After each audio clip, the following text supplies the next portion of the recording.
মায়ের জন্মদিন। হ্যাঁ, মা মনে হয় ভেবেছে আমি মায়ের জন্মদিন ভুলে গেছি। মাকে একটা ফোন করি।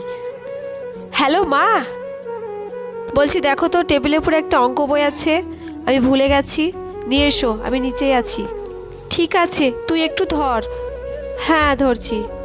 মনে তো বললো এখানে অঙ্ক বইটা আছে, কোথায় আমি তো দেখতে পাচ্ছি না। এটা কি, দেখি তো। হ্যাঁ,